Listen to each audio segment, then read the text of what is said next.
I'm Leanne certified Iyengar yoga teacher at Yoga for All Bodies in Reston, Virginia in the United States. This is week 2 in a series of beginners yoga practices. In this sequence, there are 5 new poses. Let's start in Tadasana, mountain pose. Stand evenly on the feet.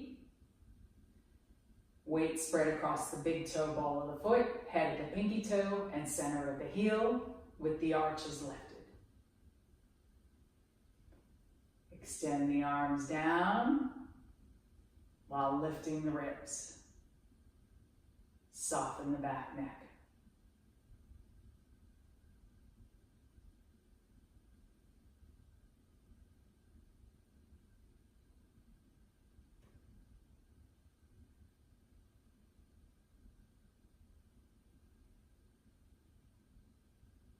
Tadasana, mountain pose.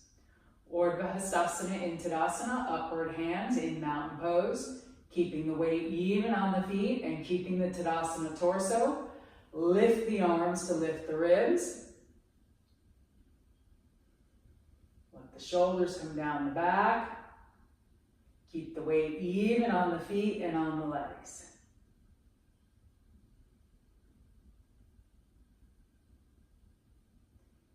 As long as there's no pain or catch in the shoulder joint, you can continue to move the arms back behind the ears,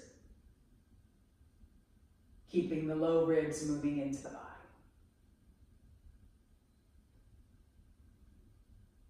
Bring the arms back down to parallel and then back down besides the hips.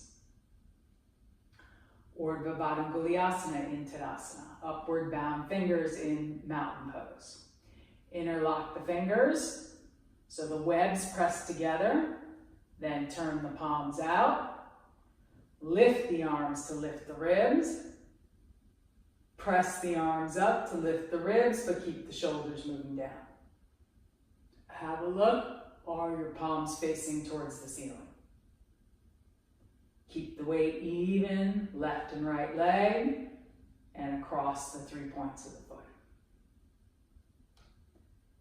You can move the arms back as long as there's no pain or catch, and as long as the low ribs stay in the body. Bring the arms down, turn the palms to face you, change the interlock so the other thumb is on top. Press the hands out. Lift the ribs by lifting the arms.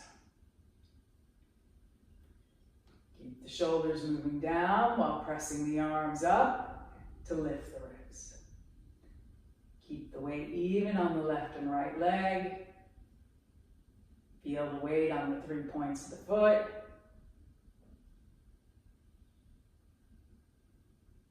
And bring the arms back down. Turn the palms to face you.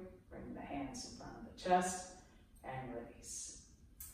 New pose, Paschima Baddha Hastasana in Tadasana, reverse bound hands in mountain pose. I'm going to show from the back because we're taking the hands behind the back. Take the right hand to the left wrist. This may be it. If it is, it's fine. Notice that the shoulders are still nice and open, separated from each other. Walk the hand along the arm, the forearm, to hold the upper arm. Only go so far as you can keep the front chest open. Keep the arms against the back, but don't press the back forward. Instead, stay upright with the shoulders, hips, knees, ankles stacked on top of each other.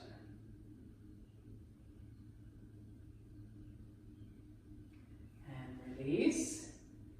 Take the left hand to the right wrist.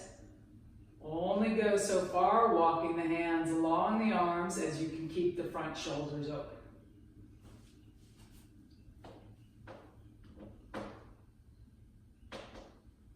Keep the weight even on the legs and across the 3 points of the foot.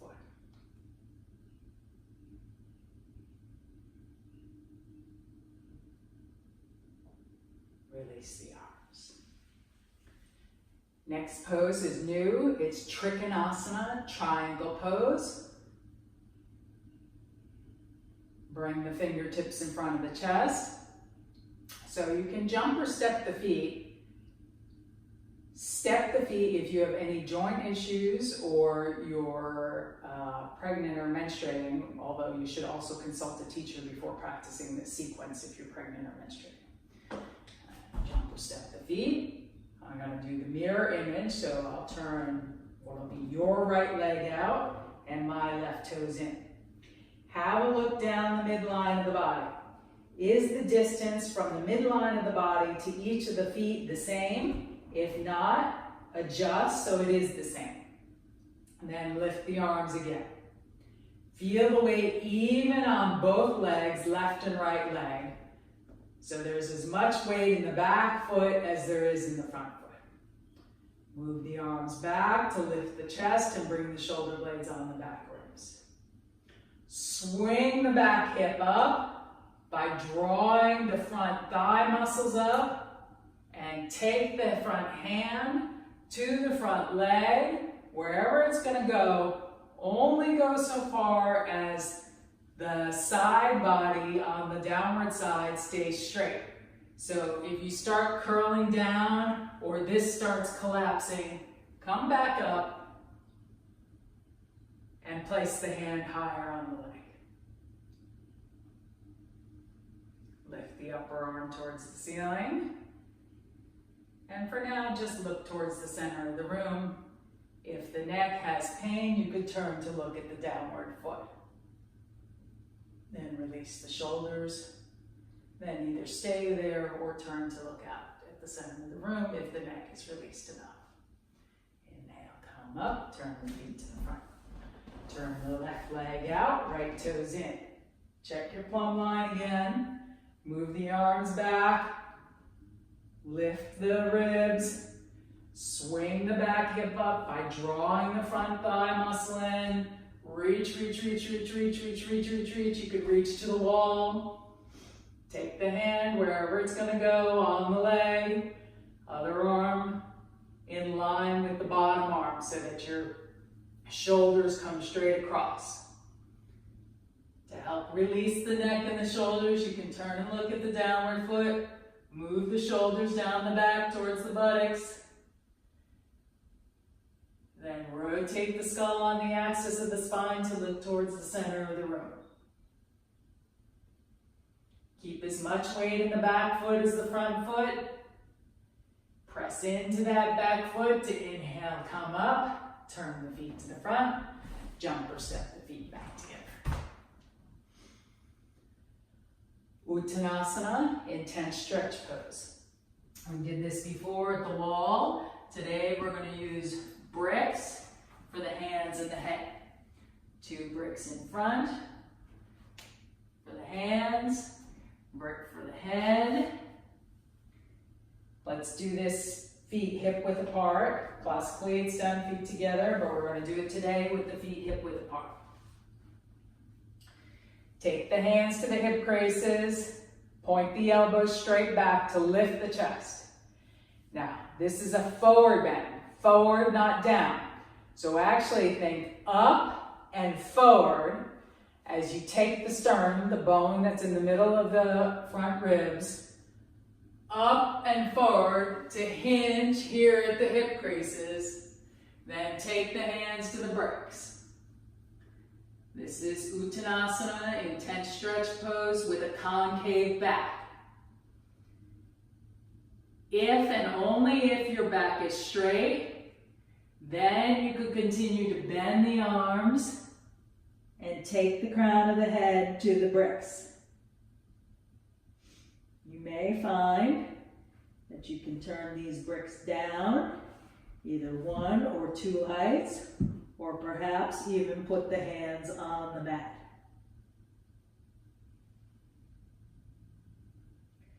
Lift the back thighs up towards the buttock.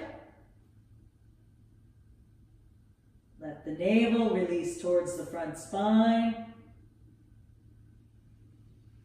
Keep the weight even on the feet and even on the left and right legs. This pose is calming for the mind, calming for the body.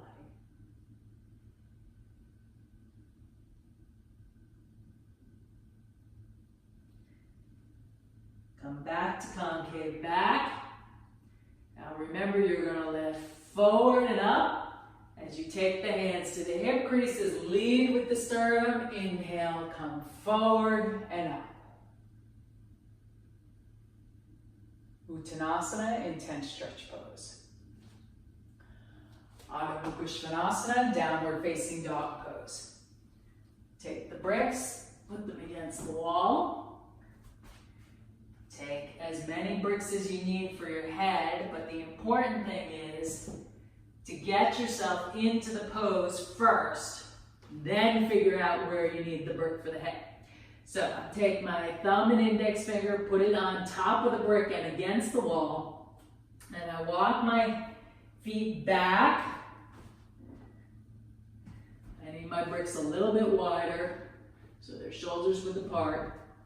Walk my feet back, come up onto my tiptoes, lift my outer hips towards the ceiling, lengthen the sides of the neck between the arms, and then let the head rest on the brick wherever the head wants to be. Don't force yourself to come to the brick. Instead, get in the pose first and find where the head naturally wants to be. You can either have the forehead or the crown of the head on the brick. Adho Mukha Svnasana, downward facing dog pose. Press into the hands to lengthen back.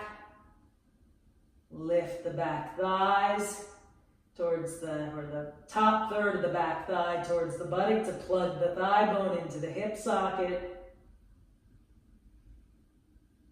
Let the navel release towards the front spine.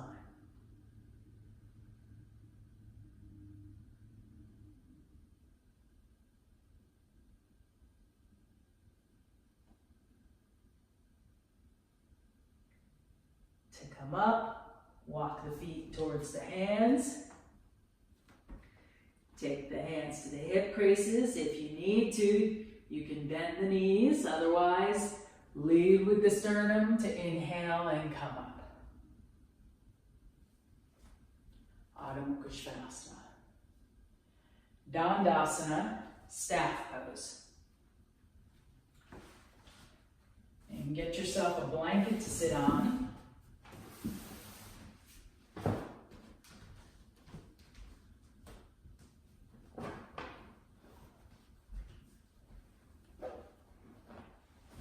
I'm also going to bring some bolsters because we're going to use them in a moment.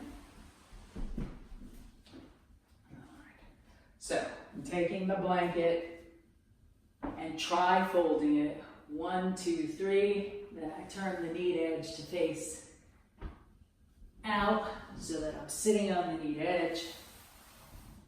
Then extend my legs. This is for Dandasana, staff pose. Just as Tadasana is the base pose for most of the standing poses, Dandasana is the base pose for seated poses. You can have the feet either together or apart. Have a strap. Take the strap around the feet. Pull on the strap to lift the chest. Dandasana is an interesting pose because it's both a forward bend and a back bend. So,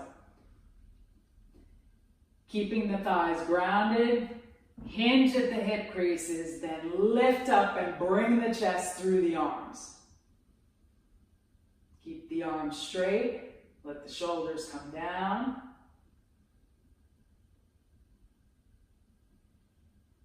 And if you want to challenge yourself, keeping everything else the same, release the strap and take the hands beside the hips.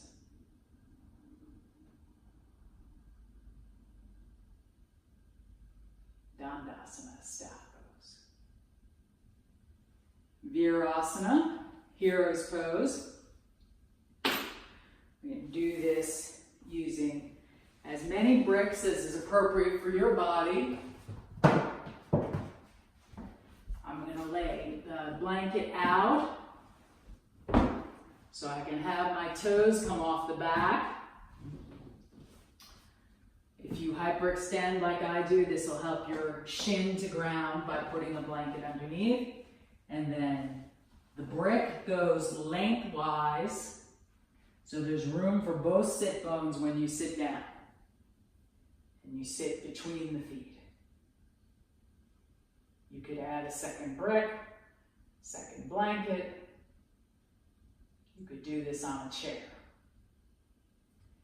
What you're wanting to create is some tourniquet effect around the knee joint so that when you release from the pose, the fresh blood comes through the knee joint, and it also is teaching you to sit up straight with the spine so the shoulders and hips are stacked on top of each other.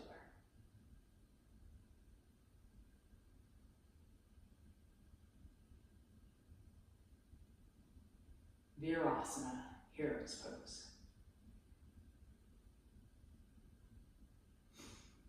To come out of the pose, come up onto the knees, set the brick to the side. You can either swing the feet to the side and sit, or you can cross the ankles, one on top of the other, sit back, take the hands back, and lift up over the ankles so you come into a cross-leg position. Our next pose is Urdhva Mukha Janu Sirsasana, upward facing, head of the knee pose. I'm going to tri-fold the blanket for this again. Sit on the blanket and have my strap nearby.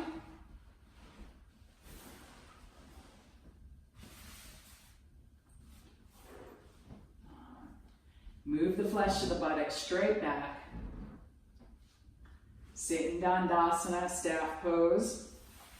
Make sure you're even on the blanket so you have space for both hands.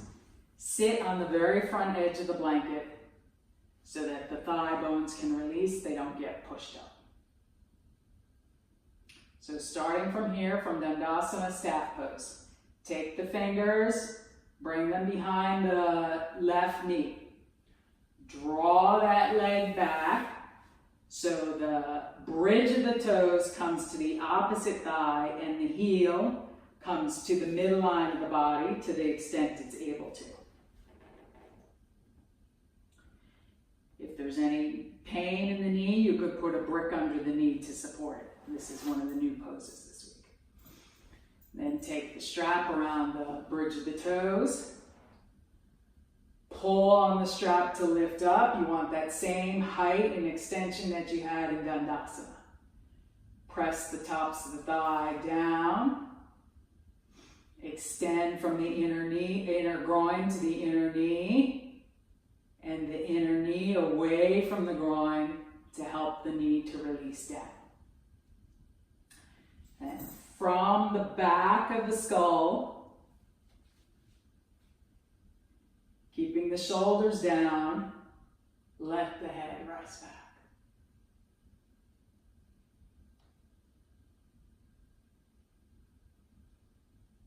To come out of the pose, from the back skull, lift the head to upright. Keeping the spine straight, release the strap. Place the hand inside the ankle, extend the leg away. Reground in Dandasana, staff pose. Then take the fingers behind the right knee, draw that leg back, put the bridge of the toes on the opposite thigh and the heel as close as possible to the midline of the body. Take the strap around the foot of the extended leg. Pull on the strap to lift the chest. Bring the sternum through the arms so the shoulders are back and open. Let the top of the thigh release towards the mat. Extend from the inner groin to the inner knee. Extend the inner knee away from the inner groin to help let this knee release. Again, you can support that knee if you have any pain there. Let the shoulders come down from the back of the skull. Let the head drop back.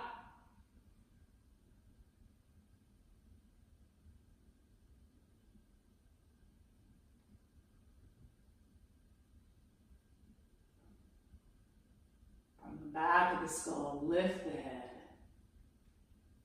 Keeping all of your height, release the strap, take the hands besides the hips, then take the bent leg side hand inside the ankle and extend the foot away. Urdhva Mukha Janu Sirsasana. The next pose is Baddha Konasana, bound angle pose, done on a bolster. And it can also be done on a brick or a blanket, since we have a bolster.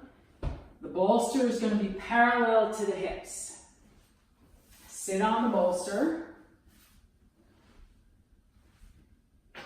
Have your strap. Loop your strap. So take the strap. There's a video on this. You can watch it if you're not exactly sure how to loop your strap. Loop the strap. It goes under, then over. Bring the bottoms of the feet together.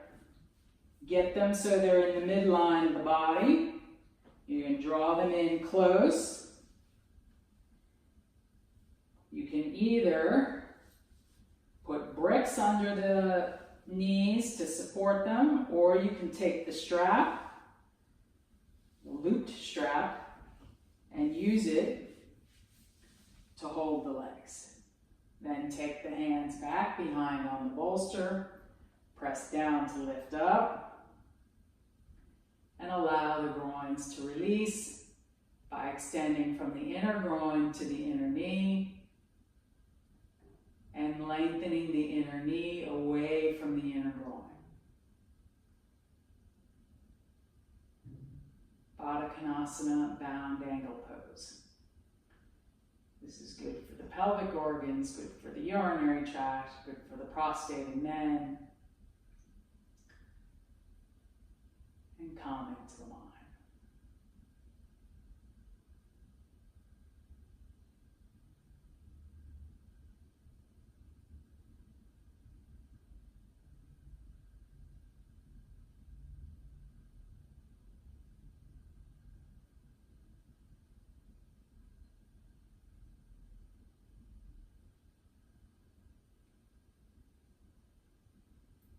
Out of the pose, take the hands to the outsides of the knees, close the legs together like closing a book.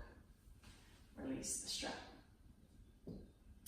We're going to do Adho Mukha Virasana on bolsters. It depends on your body, how many bolsters are going to be right for you. You could stack 2. You could add another brick for more height. And actually here the feet are Vajrasana feet, even though we did Virasana earlier. So Vajrasana is the toes together and the heels separated so that you make a saddle for the feet. So that's what the feet look like back behind. If you can't sit on the feet, take a blanket and put it between the thigh and the calf to fill in any space. If you're okay without the blanket, then don't use it. Come up close to the bolster and set a blanket on top. This is where you'll rest your forehead, so there's some height for your nose to breathe. Draw the top bolster in, push it down because you're going to lift up and over the top of the bolster. You may need to take off your glasses so you have space. Then rest the forehead on the blanket, extend the arms. Let the shoulders release, but keep the arms active.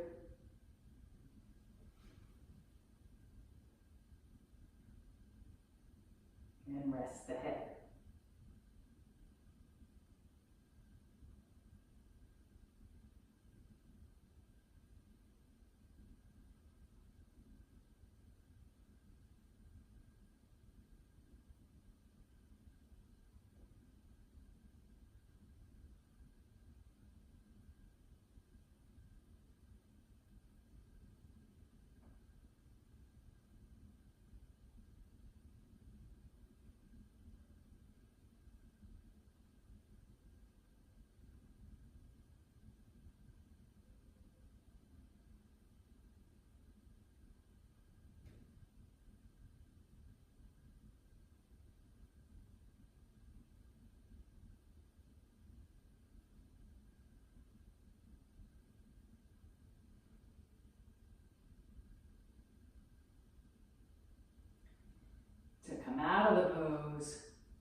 the sternum so it moves forward and up. And come to upright. Adho Mukha Virasana, downward facing hero's pose. Do Paschimottanasana with 2 bolsters and a bell. Take your blanket, your trifold blanket, sit on it. Just move the bolsters to the side for the moment. We're going to use them vertically, or horizontally. Extend the legs, get your bolsters within reach. Extend the legs straight out into Paschimottanasana. We're going to take the feet hip width apart. Take bolster on the thighs. You'll have to see exactly where it's going to go for you. It may need to be farther down, but it might not.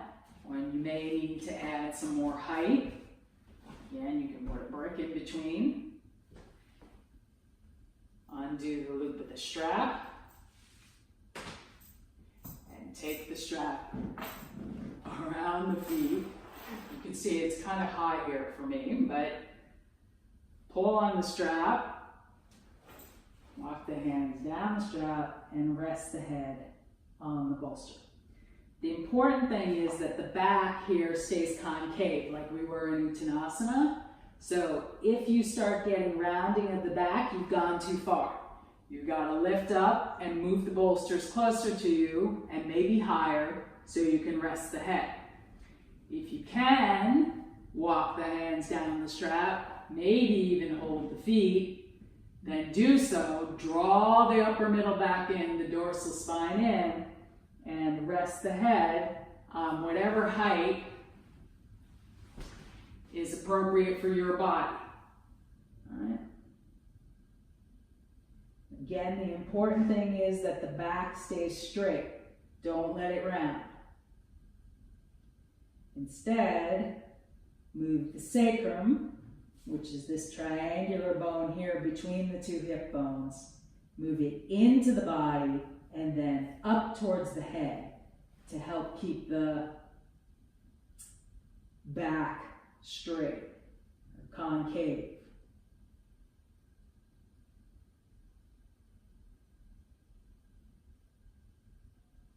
You may be able to even bend the elbows out to the sides.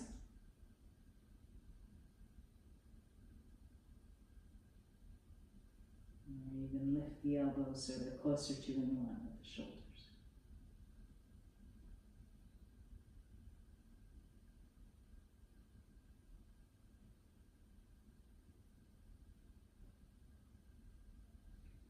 When you come out of the pose, reach the arms forward and up, forward and up, forward and up to keep the length in the spine.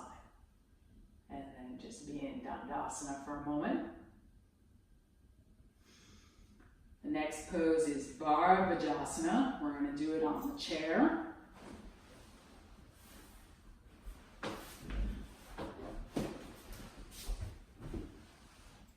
Using a brick as well. So get yourself any kind of firm chair. Bhardvajasana can be done sitting sideways in the chair or through the back of the chair. For just ease, we're going to have ourselves on the front edge of the chair. I move the chair back so that my feet would be on an even surface, not half on and half off the mat. Hold the brick between the thighs. Take the hands to the back chair, press down to lift up. We'll rotate to the right first. So keep the sit bones grounded, keep the knees grounded, or pointing straight ahead. Keep the thighs pointing straight ahead. B.K.S. Iyengar says this is like a peanut butter jar. So you hold the bottom of the peanut butter jar firm and then twist the top. Press down for length in the spine first. Rotate the torso to your right. Take the right hand back behind and the left hand across to the outside of the opposite thigh. Keep the shoulders moving back. Move the right shoulder blade across the back to the left shoulder blade to help get the shoulders parallel to the wall you're twisting towards. Keep the knees pointing straight ahead. Keep the hips grounded, the thighs pointing straight ahead. The last thing is to turn the head to look as far over the right shoulder as possible.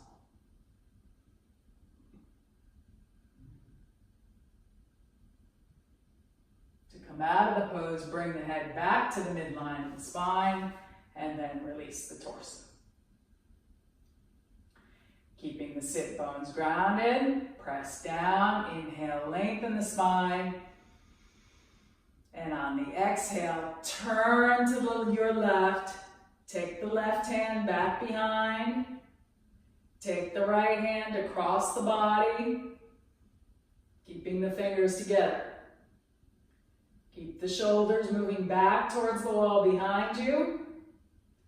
Move the left shoulder blade across the back towards the right shoulder blade to help bring the shoulders more parallel to the wall you're twisting towards. And on an exhale, turn the head to look as far over the left shoulder as possible.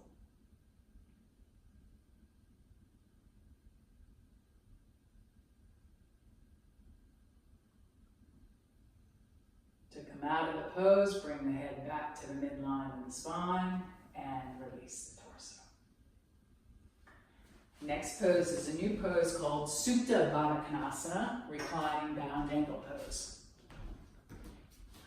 So we also did Baddha Konasana, bound angle pose, but now we're going to do reclining bound angle.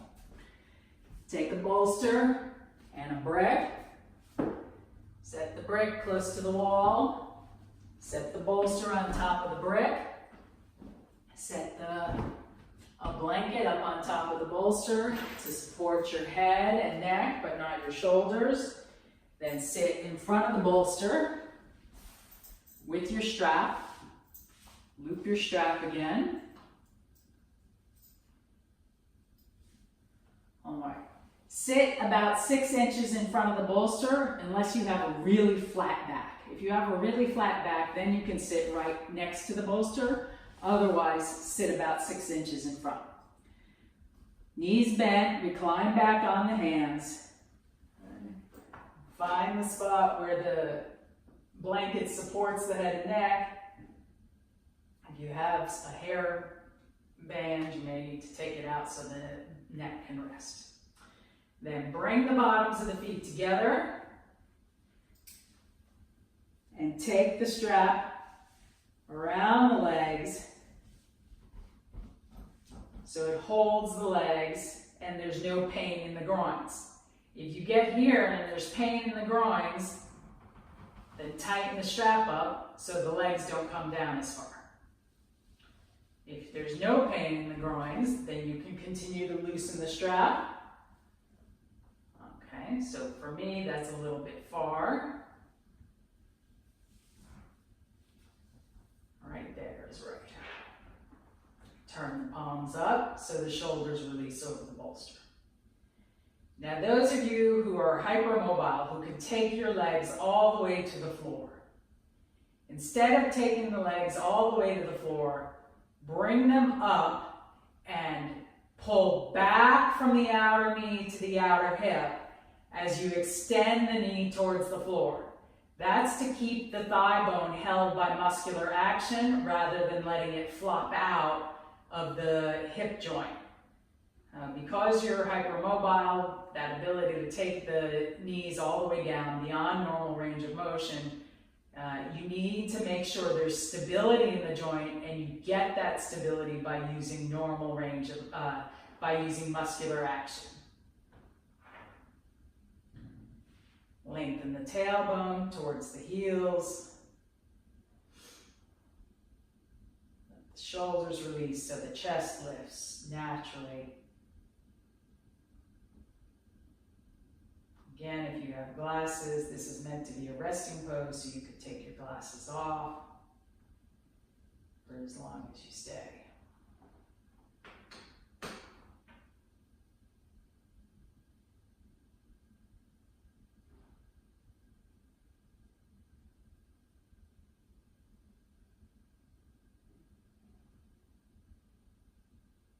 could stay here for 5, 10, 15 minutes, whatever's comfortable for you.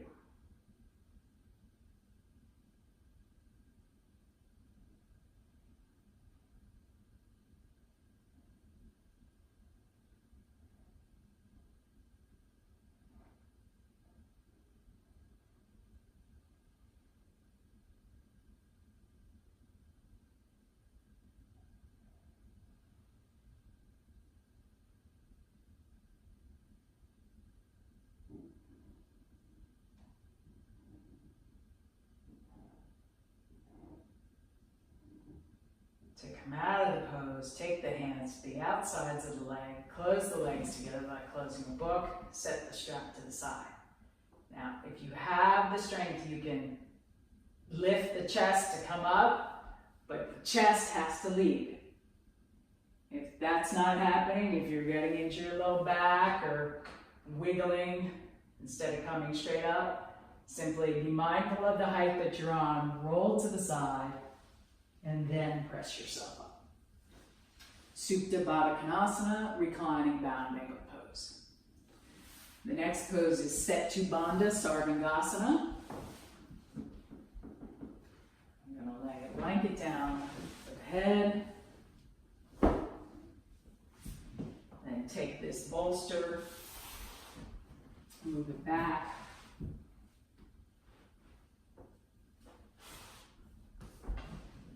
Put my 2 bricks against the wall to support my feet and my calves. And you'll have to check. The bottom tips of the shoulder blades come over the end of the bolster just until the shoulders get to the mat. And the feet come up on the bricks. I'm just a little far away from the wall. It would be better if I were a little bit closer, so I'm going to come out by coming back towards my head. Roll to the side, press myself up, and move the bolster just a little closer. See if I can get my feet right up against the wall. Start again, recline back, bottom tips of the shoulder blades right on the off the bolster. Legs on top of the bricks. Alright, now I'm a little close. Let me see if I can hold the bolster and get that opening. This is Setubandha Sarvangasana. It's often translated as bridge pose. It's a variation on shoulder stand. You can have the arms so that the elbows are in line with the shoulders. You could take the arms to the sides. Again, if you have glasses, you could take them off. This is a resting pose. Lengthen the tailbone towards the heels. Move the shoulders under so the shoulder blades come onto the back ribs and the chest lifts. The chest comes towards the chin, helps create some compression around the thyroid, so when you come out of the pose, fresh blood comes through the thyroid, helping it to function properly.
Out of the pose, bend the knees. Take your hands to the bolster. Push the bolster towards the wall and yourself towards your head until you come off the bolster. You can transition easily to Shavasana here with support under the legs by turning the bolster 90 degrees and extending the legs over the top of the bolster. The bolster goes right up next to the buttock. Extend the legs out, and then you can take the blanket under the head. Bend the arms, press into the tops of the arms to lift the chest. Keep the elbows fixed as you extend the arms. Lengthen the tailbone towards the feet. Have the legs be as straight as possible to start with.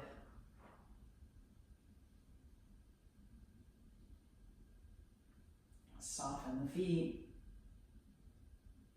Release the lower legs.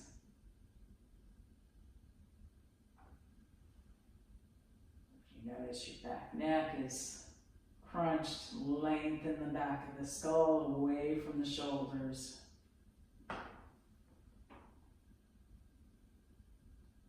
Soften the backs of the knees so they're broad and open. Soften the front knees. Release the thighs down towards the mat. Soften the front groins. Let them release into the body. Soften the buttocks. Release the skin of the back so it spreads evenly away from the midline of the body.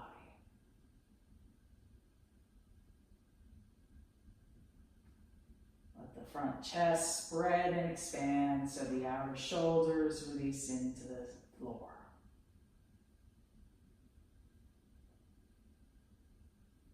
Release the jaws. Let the tongue rest in the low jaw with the tip of the tongue away from the teeth.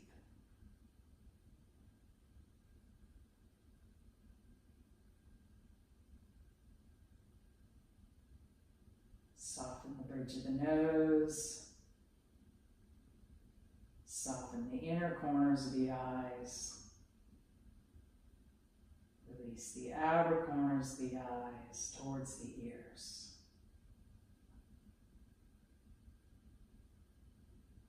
Soften the skin behind the ears.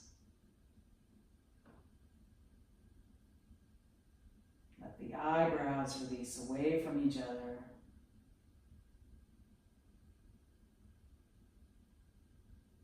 Soften the scalp so it releases from the skull.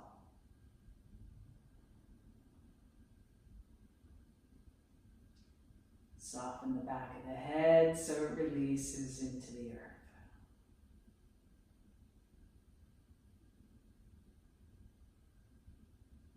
Release the back neck so the upper shoulders and the arms release all the way out through the fingers.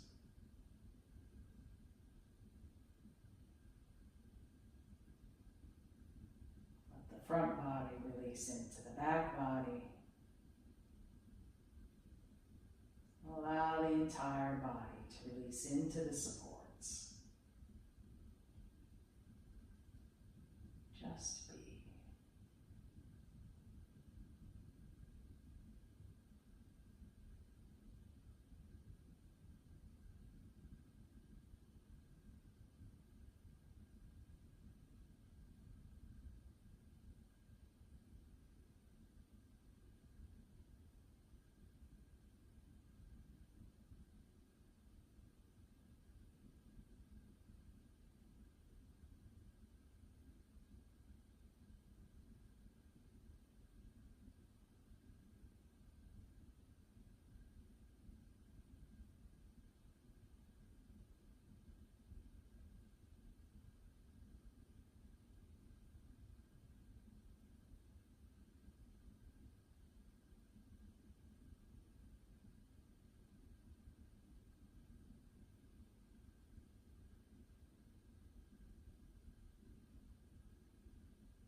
you've stayed as long as you like in Shavasana.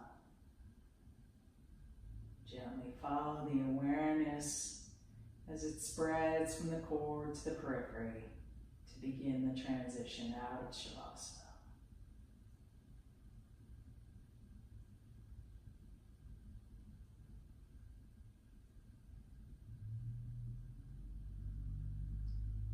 When you're ready, gently wiggle your fingers and toes. Bend the knees. Move anything that's under the legs out of the way.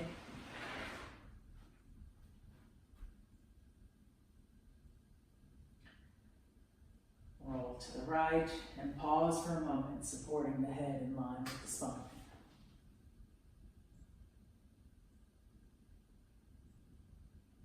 Then letting the head come up last, press yourself up to a comfortable seated position. You can sit on height.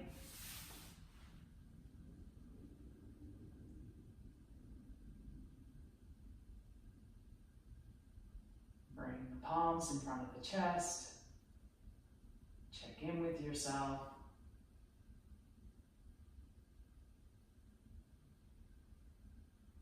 Surrender the head to the heart. Acknowledge yourself for what you've done for yourself.